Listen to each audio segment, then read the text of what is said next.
kandi ndamaze kurema nama nagiye kuvuga ubutumwa ahantu bakavuga abantu bino ku Mushasha bimwe na biraba nkabona bavuga byo, ariko kandi ngasanga Satani nakorera hamwe gusa, akorera hose. Igihe bavuga yuko abantu b'inimbo ngo ari abantu bahindagurika badashobora guhagarara ngo babandanye, bikanja bikambabaza. Igihe bavuga ngo nambari izuba ngo nambari ibicori bari nkababara nkaremeshwa nuko atari bo bagaba ijuru, kuko Imana itabinjije nawe nyine ntibazokwinjira. Kandi nkongera nkarema yuko ahariho hose umugeni wa Kristo ariho. Yesu nashimwe. Amen. Muri umunyu w'isi, Imana idushiraho nk'umunyu. Isi irabishe, irarura, irimwo umururazi, ibintu ntibiraba ku murongo. Nukuri njya naho zoba zimeze gute atamunyu n'ibikatsi. Ariko rero abariye umunyu bacavuga ati zana umunyu urakenewe kugira ngo babifungurana akayabagu byavuyemwo ububihe. None rero ndanezerewe cyane. Ariko nimunezerewe mwebwe nimwungutse? Ndababaza ikintu umunyu.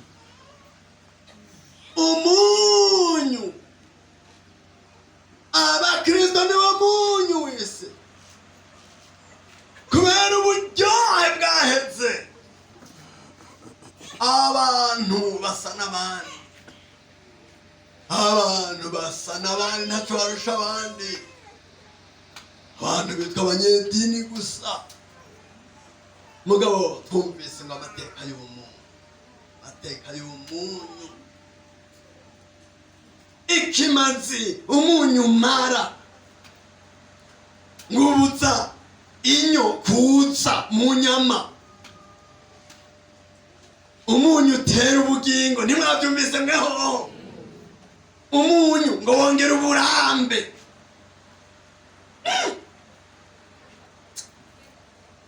Ahubwo tena numvise umenya akanya gatoya. Umunyu, kumbe hatari umunyu inyo ziracagata, ibintu bikabora. Ariko umunyu urimwo ukubora kurahera, ikintu kikaguma ari kizima. Abantu bazima, hari ahantu Yesu yigishije avuga ngo mwamane umunyu mu mitima yanyu, mugire umunyu, kandi umunyu iri muri twebwe ngo ibintu bigenda neza. Yemwe je nafashwe cyane.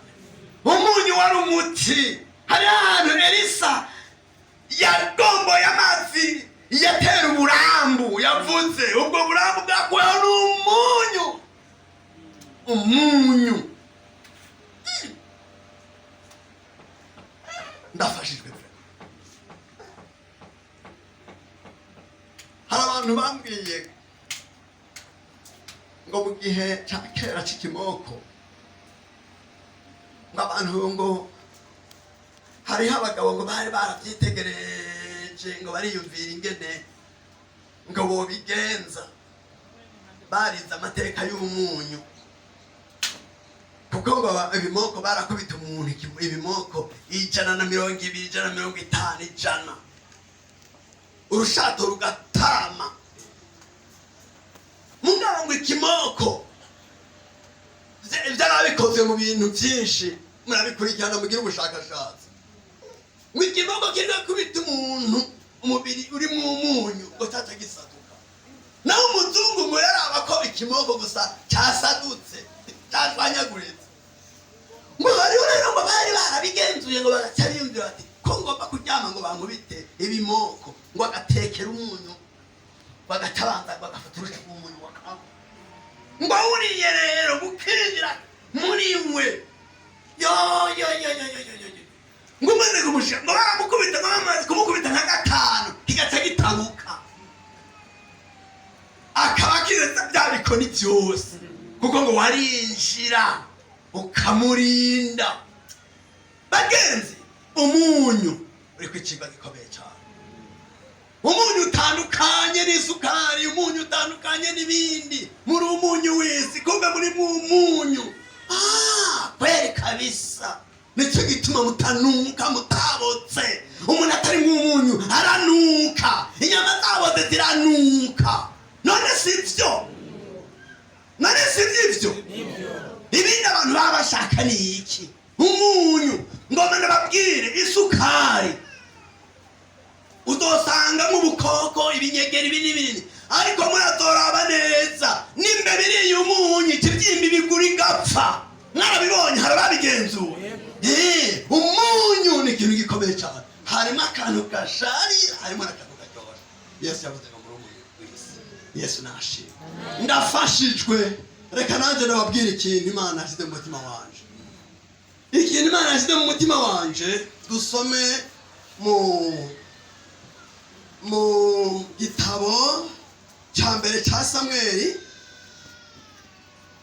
igice ni cya 9 ku murongo wa 6. Niho numva amajambo ngomba kubasomera. Dusome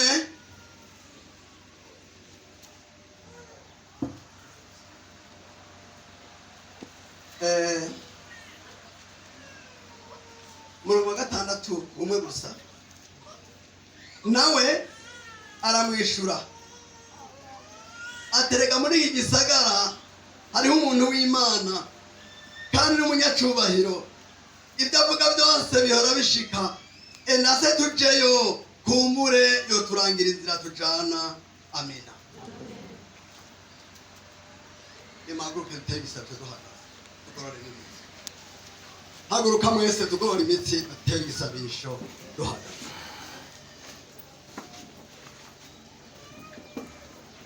Duteye igisabisho duhagaze. Claude Sengimana mu majambo make kari gusaba. Turagushimiye Mana Data wa twese uri mu ijuru. Izina ryawe nirihabwe icyubahiro kuko uri Imana usumba izindi mana zose. Urakoze ko aba bantu bose ari wowe wabatumiye kandi ari wowe wabaremye, kandi twese utubona mu mutima. None ngira ijambo ryawe, ukoresha umukozi wawe, uvuga uko ugomba maze utubohore kandi udukize mu izina rya Yesu Kristo. Amen. Haleluya. Amen. Mbega murahari cyangwa ntimuhari? Niho muri ndababwire message Imana yashyize mu mutima wanjye. Yego. Nimwabigenzura neza, musanga aya majambo arayunganira, arayuzuriza iyi message uyu mukozi w'Imana adushikirije. Aha ni inkuru zivuga umuntu yitwa Sawuli, umwami yabaye wa mbere mu Bisirayeli, kandi bibiribwa ngo yari akiri muto. Se wiwe yitwa Kishi. Se wiwe rero yazibije indogoba, ziraja kure cyane, baza kuzirondera nk'uko umuntu yova ino akaja nk'imuyinga. Abantu barazirondera ko indogoba zitimvye. Umuhungu wiwe rero kumbe byari mu nteguro yuko yimikwa akaba umwami, ajana n'umuntu bagendana. Bibiliya rero yerekana yuko bakwiye mu mugamba ngo Abenyamini barashika mu mugamba w'Efurayimu baratibura. Bibiliya rero hari ikintu yerekana ngo bageze ahantu, wa muhungu wa Kishi ariwe Sawuli ngo ataravuga ati yewe muntu w'Imana enda dutahe. Data ntahagarikira umutima twebwe kurusha uko yohagarikira umutima izo ndogoba. Dutahe ibyo kurondera indogoba tubihebe. Iri jambo rero ni ry'uwo muntu yishuye, ataravuga tumve rero ndakubwire,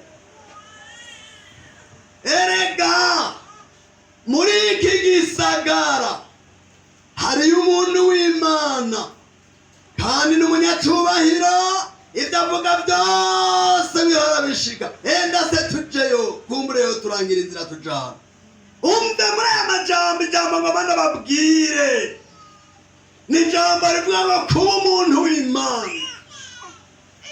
Nimundonderamwo ibindi, sinjya kubigisha iby'idini, nta kintu njya kubigisha. Nahawe ijambo kuba umuntu w'Imana. Umve Yesu yigishije avuga ngo abakizwa ngo ni umunyu w'isi, akamaro umunyu umarira ibyo kurya. Niko kamaro abakristo bamaze mu isi. Barahagarika ibintu bigahagarara, babyugururira bikugururirwa. Imana ishimwe.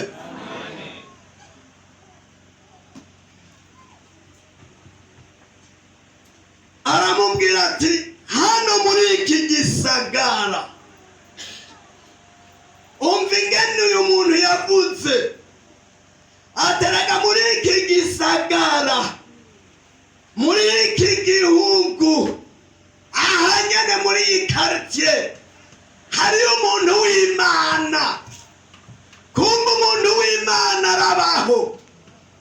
Mwebwe muriko muranyumva, umuntu w'Imana arabaho. Haleluya. Kandi umuntu w'Imana aramenyekana. Amena. Ntawamugiriye mitingi, ntawamugiriye publicite, ntiyiyamamaza. Mugabo abandi bari baramugenzuye. N'uyu nyene aramubwira ati reka guhangayika muri iki gisagara nyene. Aha turi muri Gateri ya kabiri. Reka kuruha muri iki gisagara nyene. Burya muri iki gisagara hariyo umuntu w'iki, hariyo umuntu w'Imana. Ikimuranga n'umunyacubahiro, ariyubashe nahobahoba, n'umuntu w'umuseye. Muri iki gisagara hariyo umuntu w'Imana. Napfa gushibuzwa gati atandukanye n'abandi, avuze ikintu kiraba. Nicyo cyamugize umuntu w'Imana. Haleluya. Uno munsi sindabigisha ibintu byinshi kuko mwigishijwe. Mugabo ngoma ndabashikiriza ijambo uko ndaryumva. Umuntu w'Imana, mbega abandi baba basa abantu b'Imana. Umviriza, nk'ubu jewe muri buno bubwiriza bavuga ngo ububwiriza aba bantu n'abandi bavuga ngo ni abapasiteri, sibyo? Ariko kandi ndafise abandi bo mu nzu sha, ndafise abantu bo mu nzu. Hano bampamagaye ngo aba mu nzu kwa pasitori mwahaguruka, nimuvugisha ukuri mwahaguruka. Oya, hano hariho abantu Imana igomba kutwigisha. Muri iki gisagara harimo umuntu w'Imana, kandi uwo muntu naramugenzuye. Naho ubona turi mu bibazo dufise uruhagarara, enda twaye guhangayika kuko muri iki gisagara hariyo umuntu w'Imana, birakemurwa. Ko muri iki gisagara hariyo umuntu w'Imana, ari mu Imana. Imana ikorana nawe, ntugire ikibazo. Urugo rurimo umuntu w'Imana, umuryango urimo umuntu w'Imana, isengero ririmo abantu b'Imana atari abanyedini. Umva sikia, umuntu igihugu kirimo abantu b'Imana.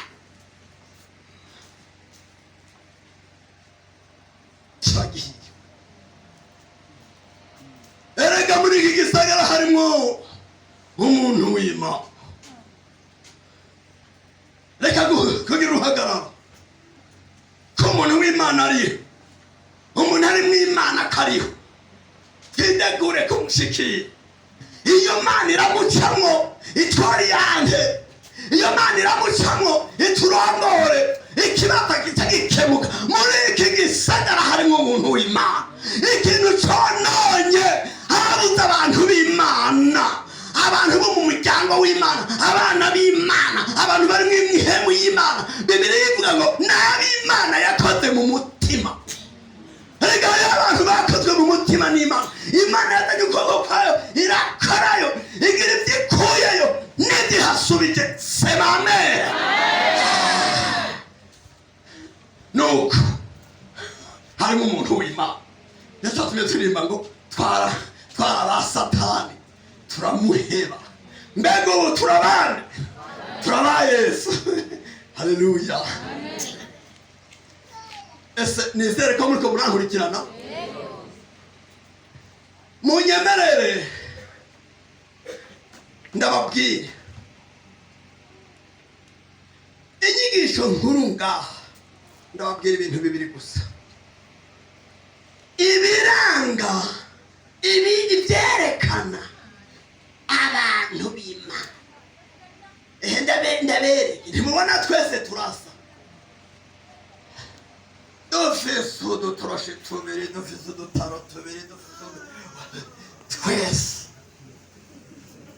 Kandi ibi byose nibi envelope, ibi byose n'ibikarakasi, n'iby'inyuma gusa, ariko indani imbere ntihasa, ntihameze kumwe.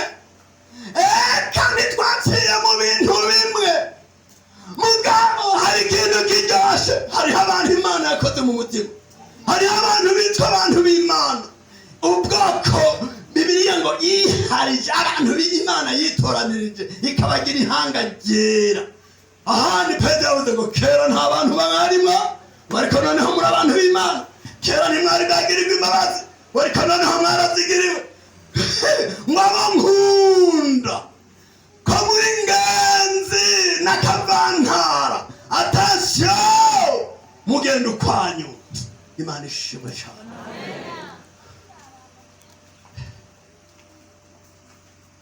Ibiranga umuntu w'Imana n'ibiki? Hariho ivyamwa Yesu yavuze ngo muzowamenyera ku byo bama. Yesu ndokwibagira amajambo Yesu yigishije. Igihe Yesu yasanze abantu bari mu madini, yarabanyoshe mugabo badakizwa. Ariko arigisha, aravuga ubutumwa. Ibigabo bimwe by'ibyagezwe, ibigabo by'ibyangwe, ibigabo by'ibinyedini biravuga ngo reka tuze kumviriza ibyo bintu.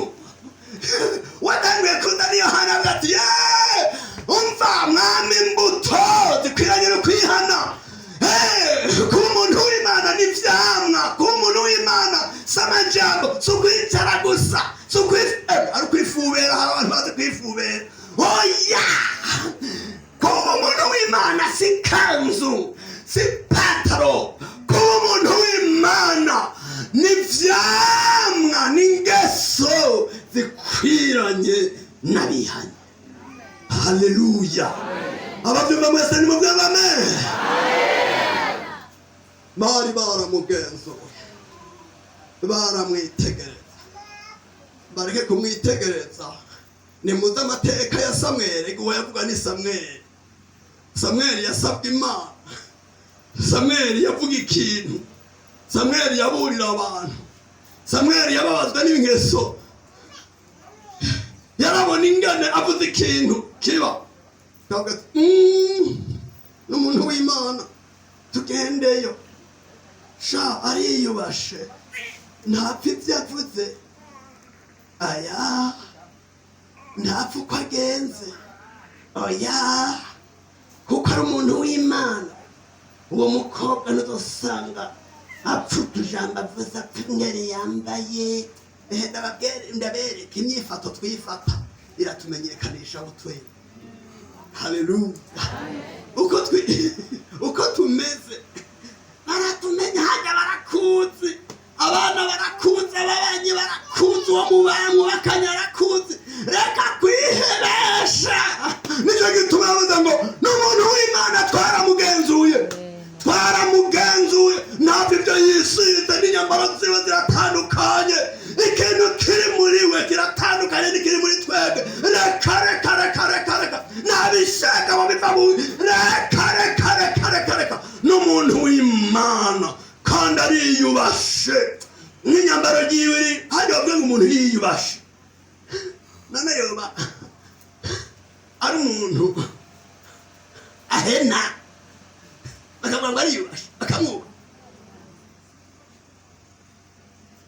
n'umuntu w'Imana kandi gasa avuze ikintu atagikura mu kanwa Imana ishigishigikira Imana ishimwe cyane aba ari Imana ivuze muri we twarabigenza ahubwo mwese abakeneye gukemurirwa tumera umuntu w'Imana kuko uburwayi niwe yandutse abantu ufise Imana niwe ayiteramwo abandi haleluya ushaka gusana n'amakara uja mu makara none suko ibintu bigenda haleluya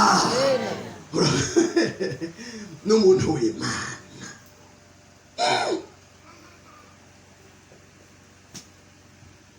agaragarira he mu vyamwa ikindi ahagaragarira ni mu gihe c'amagaragaza mu gihe c'ibibazo abantu bashimiye Imana mugabo numva no babwira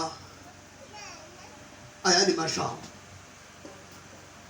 mu gihe c'amahoro mu gihe ibintu bimeze neza nta n'umwe atokiza bose bitwa abantu b'Imana ariko rero ugomba kumenya neza diregiteri umuntu w'Imana nace ku mageragezwa nahure n'ibibazo niho aboneka ko ari umuntu w'Imana cyangwa atari umuntu w'Imana mugabo ari umuntu w'Imana agumana icubahiro agumana agateka kandi ibyo avuze birashika Yesu nashimwe cyane igihe bariko basoma aya majambo nibutse umukozi w'Imana Elisa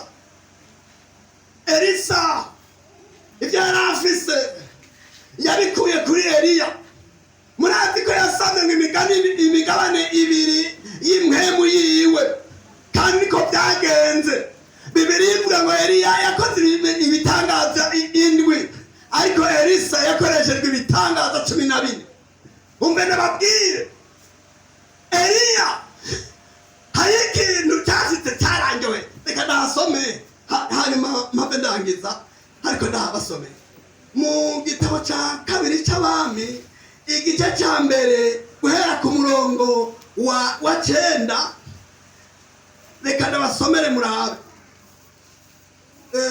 Eliya yicisha umuriro abatumwe kumufata umwami araheza atuma umugabisha w'ingabo 50 ari kumwe n'izo ngabo ziwe ngo bamufate nuko aduga iyo Eliya ari asanga yicaye ku mpinga y'umusozi aramubarira ati yewe muntu w'Imana umwami aradutumye ngo manuka umwitabe umurongo wa 10 Eliya yishura uwo mugabisha w'izo ngabo 50 atasangwa ndiki asangwa n'umuntu w'Imana umuriro n'utibuka uva mu ijuru kuyigizanye n'izo ngabo uko ari 50 ako kanya umuriro uca utibuka uvuye mu ijuru umuyigizanya n'ingabo ziwe uko ari 50 murashishikara gusoma musome mugeze ku murongo wa 16 musanga amajambo akomeye cyane reka ndayababwire bene data ibiranga umuntu w'Imana n'umunyacubahiro kandi ibyo avuze Imana ibikorerako nizere ko turi kumwe abo tukiri kumwe mwese ni mubinyereke icyo avuze Imana igikorerako Eliya murazi ko yakoze mu gihe cy'umwami Ahabu murazi Ahabu ingene yamwirutseko n'umugore we Yezebeli ikintu cyanyoheye muri aya majambo Ahabu ngo amaze gupfa hariho umuhungu we yitwa Ahazi niwe yasubiye ku ngoma Ahazi rero ngo atakora ibintu bibi ngo yasenga Imana y'Ekuroni ngo rwarugirwamana rwitwa ngo ikigirwamana ngo cy'isazi nubwo rwarucapye rufoteye mu nsazi urusazi runiniya, nazo insazi zikunda ibintu binuka. Ese niho muri ga yewe murakurikirana neza, ikintu kinuka, ikintu cabotse insazi ziba nyinshi. Nukuvuga byasobanurwa ngo Imana ya Ahazi ntiyagira ubugingo, yasenga ikimana kinuka, ngo yari imana y'insazi, bo bavuga ngo ni imana y'Ekroni. Hanyuma rero umunsi umwe hari ukuntu ngo yaciye mu nshingo z'idirisha uwo Ahazi, ngo arakoroka atibutse rero namba yaravunitse umugongo ntumbaze, amererwa nabi cyane, aragwara cyane.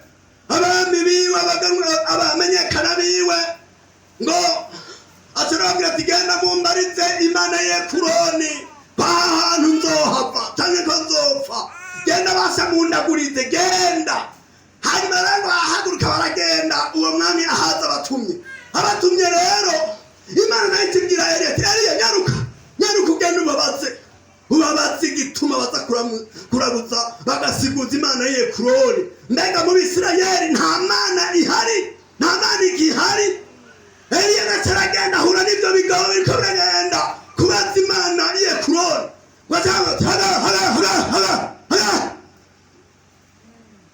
sikia umviriza, imana irantumye ngo ndababaze, mugiye tugiye gusiguza imana y'Ekroni, umwami ko azobaho canke ko azopfa. Imana irambariye ngo mbega aho muza gusiguza imana y'Ekroni muri Isirayeli nta mana ihari. Subirayo ngo bisabira akato biragenda hariya, biramubwiye ngo ko mugarutse teka, hari umuntu avugishwa n'Imana atubwiye ngo mbega aho tuza kubaza imana y'Ekroni ngo muri Isirayeli nta mana ihari.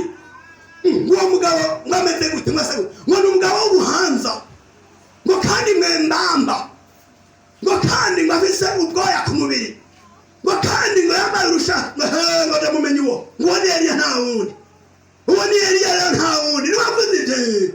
Arababujije ko nza kwisiguriza imana y'Ekroni. Rindira acahamagara umusoda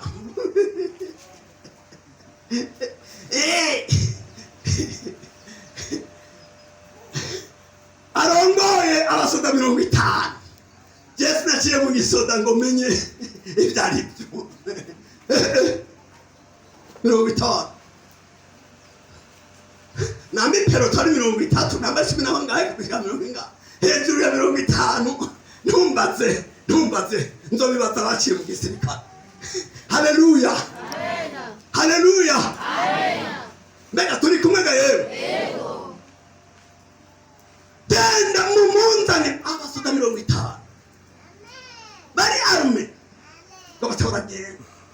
Eliya nawe ngo yayicariye ku mpinga y'imisozi, ari ahantu hafatarezo, hari connection, ahantu hari amantene y'Imana avugana n'Imana directe.